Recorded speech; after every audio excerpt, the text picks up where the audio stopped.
you is a very objective one. We need to recognize that many people who are supporting the Paris Accords, if you ask them, why should we have been in this, give me one benefit, no one can really give any benefit. In fact, I haven't had anyone rationally explain even one benefit.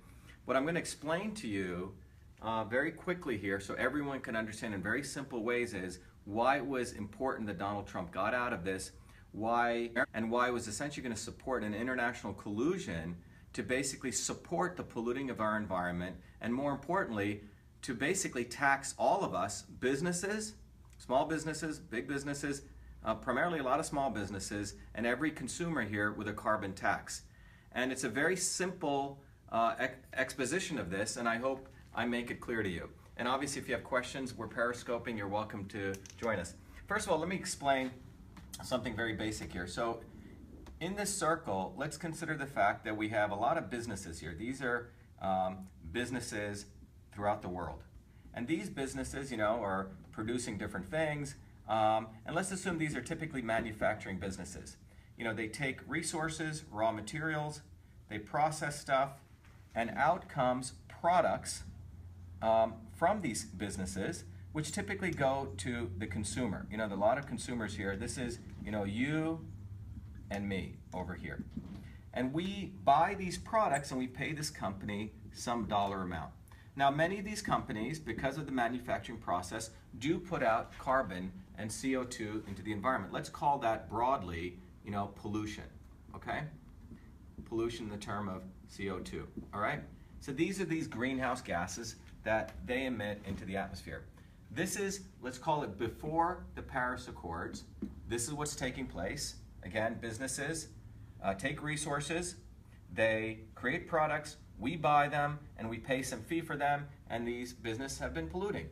Now, has anything changed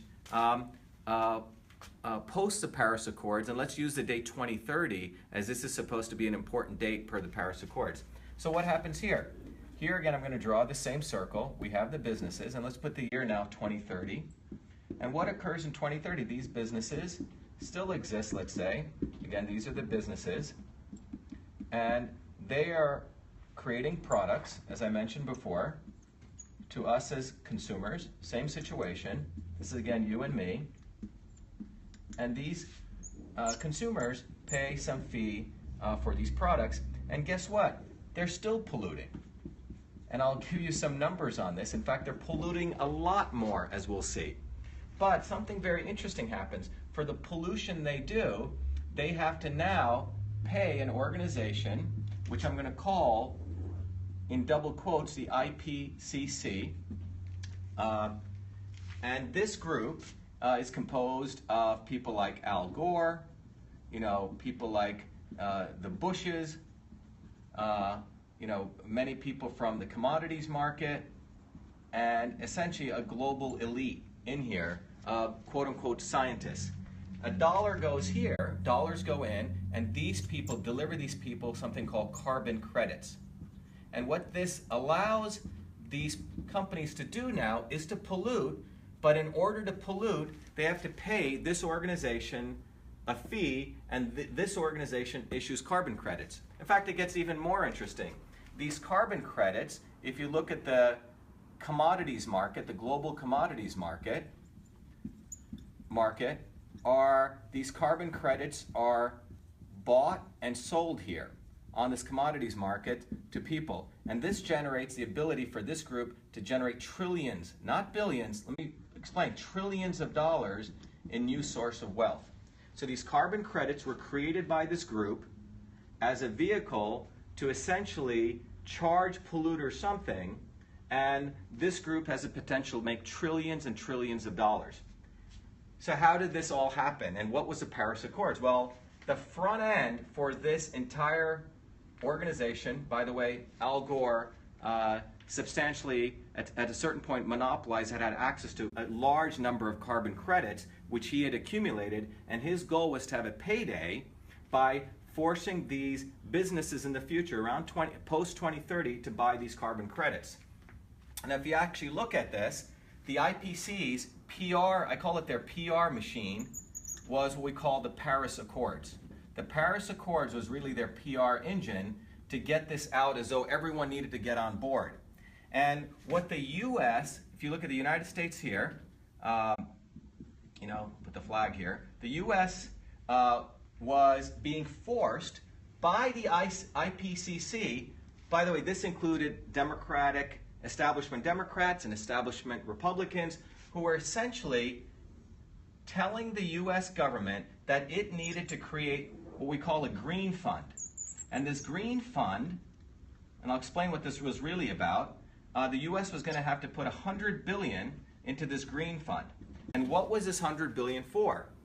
Well, remember, the countries who are polluting really didn't want to be part of this. They didn't really want to be part of the Paris Accords. Why? Because they have to pay fees to the IPCC.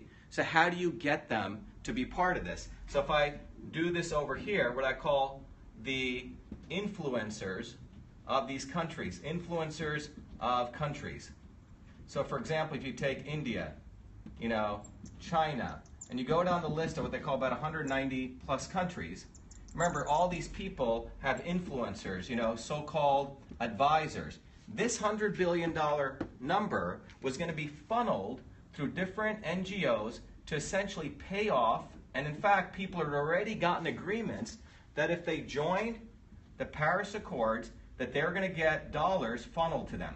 This is why people were involved in this. In fact, some of the WikiLeaks stuff came out. Jairam Ramesh, one of the key advisors in India, originally, if you go look at it, he said that the glaciers were not receding, and later on it was stated that the glaciers were receding.